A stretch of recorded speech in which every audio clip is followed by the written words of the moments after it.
Hello friends, स्वागत है आप सभी का हमारे चैनल में। आज मैं गृह विज्ञान नीट जेआरएफ सेट का जो प्रैक्टिस सेट रहा था उसका जो मैं क्वेश्चन आप लोगों के लिए लाती थी, फिर उसे मैं लेकर के आई हूँ।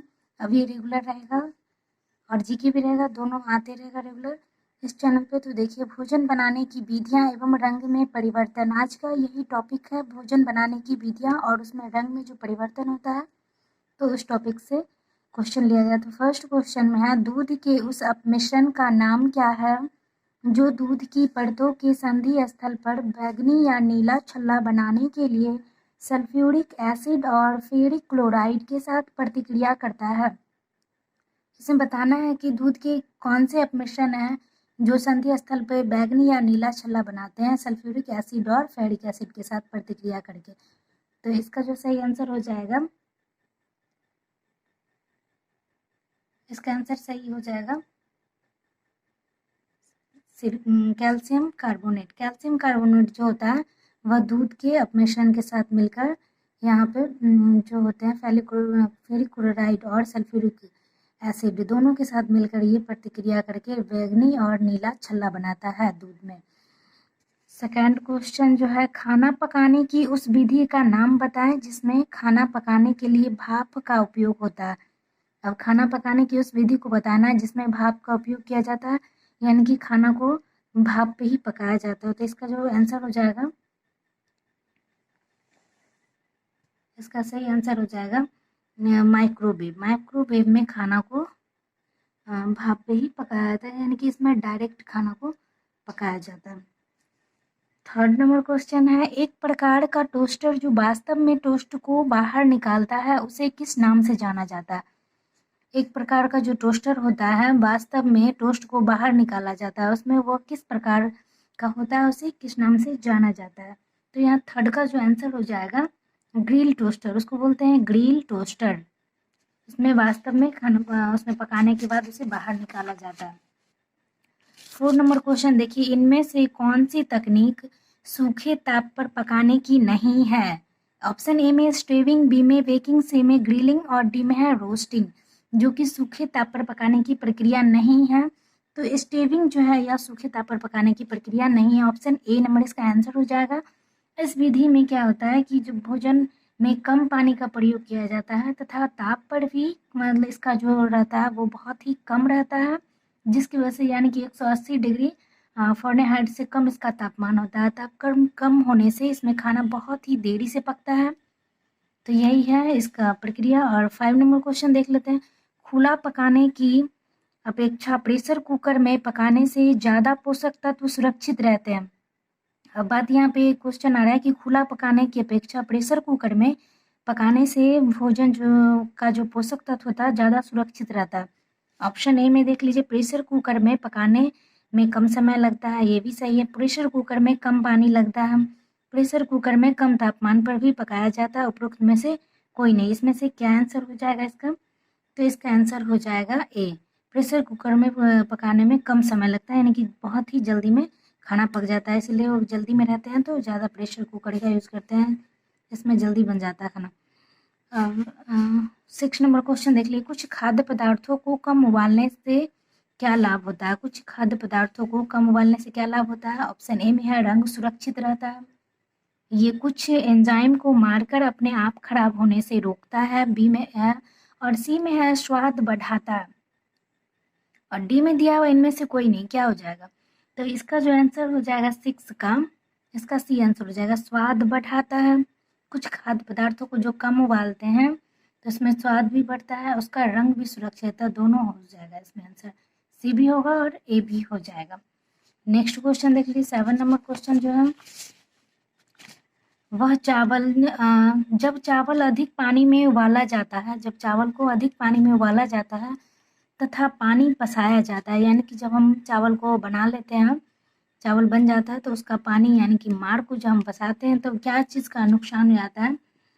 तो इसमें जो नुकसान होता है बी कॉम्प्लेक्स का होता है, क्योंकि 8 नंबर क्वेश्चन, फलों में उपस्थित यह तत्व जेली बनाने की विशेषता रखता है। फलों में उपस्थित यह तत्व जेली बनाने की विशेषता रखता है। ए में है गम अरेबिक, बी में है पैक्टिन और सी में है स्टार्च, डी में है शर्करा। तो 8 नंबर जो क्वेश्चन है इसका हो जाएगा सही आंसर बी, पैक्टिन। फलों में जो उपस्थित है पैक्टिन तत्व, ये क्या होता है कि जेली बनाने में बहुत ही ज़्यादा विशेषता रखता है। फल की जेली बनने इसी से बनती है।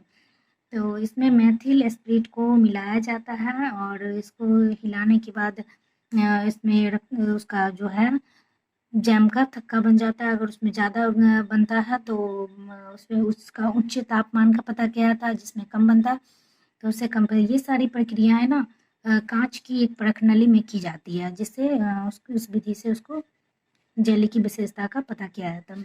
9 नंबर क्वेश्चन देखिए, बसा या पानी के बिना खाना बनाने की यह विधि क्या कहलाती है? बस बिना मतलब बसा का, बिना पानी का खाना बनाने की जो विधि होती है वह क्या कहलाती है? तो यहाँ पे जो 9 नंबर क्वेश्चन है इसका जो सही आंसर हो जाएगा ए हो जाएगा भूनना, क्योंकि खाना को हम भून के जो बनाते हैं वह बिना बसा या बिना पानी के खाना बनाने की विधि भूनना कहलाती है, यानी कि रोस्टिंग होता है। तो इसमें क्या होता है, बसा या पानी के बिना जो खाद्य पदार्थों को पकाया जाता है उसमें पकाने के लिए बालू या नमक का प्रयोग किया जाता है। इसमें क्या किया जाता है, जब बालू या नमक जो भी हम अगर हम कढ़ाई में या किसी भी बर्तन में डाल रहे हैं तो उसमें जब वो गर्म हो जाता है तब उस वस्तु को डालकर उसके तापमान पे उसको पकाया जाता है। इसमें क्या होता है कि इस विधि को जो बोलते हैं उष्ण वायु के द्वारा भोजन पकाने की विधि बोलते हैं। 10 नंबर क्वेश्चन है, क्लोरोफिल इसके संपर्क में फियोफाइटिन में बदल जाता है। क्लोरोफिल किसके संपर्क में आने से फियोफाइटिन में बदल जाता है? ऑप्शन ए में नींबू का रस, बी में है सोडा वाइकर, में है दूध, डी में है आँच। आंसर हो जाएगा आँच। क्लोरोफिल इसके संपर्क में फियोफाइटिन में बदल जाता है, आँच के संपर्क में क्लोरोफिल फियोफाइटिन में बदल जाता है। क्लोरोफिल हरे रंग का पदार्थ होता है जिसकी उपस्थिति से फल, हरे पत्तेदार सब्जियां सूर्य से प्रकाश लेकर कार्बन डाइऑक्साइड अपने अंदर ग्रहण करती है और अपना भोजन भी बनाती है, जिससे क्या होता है कि आँच के कारण ही क्लोरोफिल इसके संपर्क में फियोफाइटिन में बदल जाता है, उसका कलर चेंज हो जाता है। जब हम ज़्यादा तेज़ आंच पे किसी चीज़ को पकाते हैं तो उसका कलर वैसे भी चेंज हो ही जाता है, कम आंच पे पकाते हैं तो उसका कलर जैसा रहता है वैसा ही रहता है। 11th नंबर क्वेश्चन देख लेते हैं। ताप की उपस्थिति में सबसे ज़्यादा परिवर्तन दिखाने वाला विटामिन है। जब ताप की उपस्थिति होती है यानी कि जब भोजन पकाते हैं उस समय अगर बहुत ज़्यादा गर्म रहता है हमारा चूल्हे का जो तापमान है तो उसमें क्या होता है कि किस विटामिन की में परिवर्तन आने लगता है। ऐसा कौन सा विटामिन है जो अपने आप उसमें कलर उसका चेंज होने लगता है? ऑप्शन ए में है विटामिन ए, बी में है विटामिन सी में है बीटा कैरोटीन और डी में है विटामिन ई। तो इसका सही आंसर हो जाएगा बीटा कैरोटीन। बीटा कैरोटीन जो है इसकी उपस्थिति की जब ताप बढ़ती है तो ये अपना कलर चेंज कर लेता है। और 12 नंबर क्वेश्चन है, डैश का उपयोग ब्रेड बनाने के लिए किया जाता है। ऑप्शन ए में जीवाणु, बी में है फफूंदी, सी में है खमीर, डी में है मोल्ड। तो जैसे कि सभी को पता होगा कि ब्रेड बनाने के लिए हमेशा खमीर की आवश्यकता होती है, तो खमीर के लिए ही इसका सही आंसर हो जाएगा सी। 30 नंबर क्वेश्चन, चुकंदर में पाया जाने वाला वर्णक है। चुकंदर में क्या पाया जाता है? तो चुकंदर में पाया जाने वाला वर्णक है ए एंथोजेंथिन। एंथोजेंथिन जो है चुकंदर में पाया जाने वाला वर्णक है जिसकी वजह से चुकंदर का रंग रेड होता है। 40 नंबर क्वेश्चन, तेल को फोर्टिफाई किया जाता है। तेल को किसने फोर्टिफाई किया जाता है? ऑप्शन ए में है विटामिन B1 से, बी में है ऑप्शन में विटामिन B2 से, सी में है विटामिन सी से, डी में है विटामिन ए से। तो इसमें जो तेल में फोर्टिफाइड किया जाता है जनरली विटामिन ए किया जाता है, लेकिन इसमें ए दिया हुआ है। वैसे तो आप किसी भी मस्टर्ड ऑयल या कोई भी ऑयल यानी ले सकते हैं, उसमें आप देखिएगा कि ऊपर में ही लिखा रहता है vitamin A plus D fortified, ऐसे लिखा रहता है, यानी कि ये दोनों को इसमें मिलाया जाता है। फोर्टिफाइड ए और डी दोनों को किया जाता है तेल में, ए प्लस डी। 50 नंबर क्वेश्चन है, शक्कर यानी कि जो चीनी होती है उसको ताप के संपर्क में लाने से उसका रंग भूरा हो जाता है। जब शक्कर या चीनी को डायरेक्ट बिना पानी के अगर किसी बर्तन में डालते हैं तो गर्म जैसे ही होता है उसका रंग भूरा होने लगता है। इसका क्या कारण है? ए में है कैरमलाइजेशन, बी में क्लिनाइजेशन और सी में है जिलेटिनाइजेशन और डी में है कोएगुलेशन। तो 15 में जो इसका आंसर हो जाएगा, इसका सही आंसर हो जाएगा बी डेक्स्ट्रिनाइजेशन। 16 नंबर क्वेश्चन, चपाती को पकाते समय उसका रंग भूरा होना एक उत्कृष्ट उदाहरण है। जब हम चपाती को पकाते हैं यानी कि रोटी को जब पकाते हैं तो उसका रंग भूरा होने लगता है साइड से और बीच में भी इस तरह से भूरा रंग का आ जाता है। तो ये एक उत्कृष्ट उदाहरण है किसका? ए में है जिलेटिनाइजेशन का, बी में क्रेमलाइजेशन का, सी में डेक्सट्रिनाइजेशन का, डी में है फर्मेंटेशन यानी कि खमीरीकरण का। तो इसमें जो सही आंसर हो जाएगा 16 का सी हो जाएगा। डेक्सट्रिनाइजेशन जब भी आप देखते हो कि खाना को पकाते हैं हम रोटी को बनाते समय हमेशा या फिर चावल को भी जब भूनते हैं तो उस टाइम में भी उसका रंग भूरा होने लगता है डायरेक्ट बर्तन में ताप पे डालने से वो भूरा रंग का होने लगता है। डेक्सट्रिनाइजेशन के कारण ही ऐसा होता है। 70 नंबर क्वेश्चन, खाना पकाने की वह विधि जिसमें इडलियाँ बनाई जाती है क्या कहलाती है? इडलियाँ बनाने की विधि क्या कहलाती है? ए में है उबालना, बी में है पार बॉयलिंग और सी में है प्रत्यक्ष सीधे भाप से डायरेक्ट भाप में रख के पकाना और डी में है अप्रत्यक्ष यानी कि अप्रत्यक्ष रूप से भाप से ही पकाना।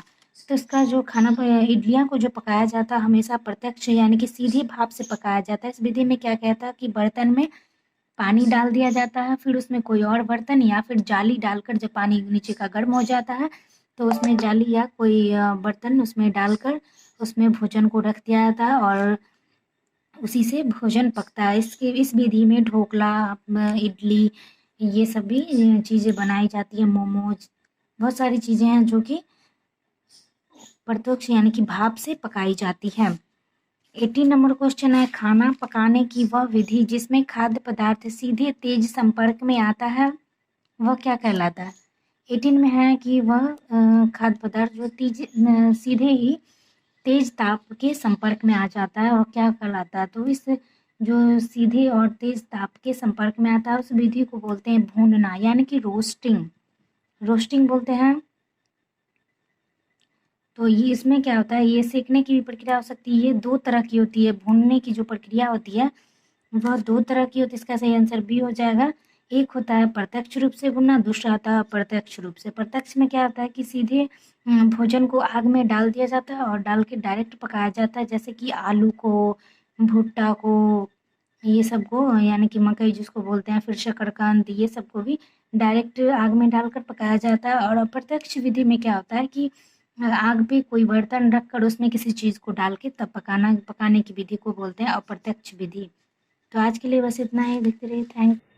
वीडियो देखने के लिए धन्यवाद। वीडियो अच्छे लगे तो अपने दोस्तों के साथ शेयर करें, लाइक करें, सब्सक्राइब करें। Thank you.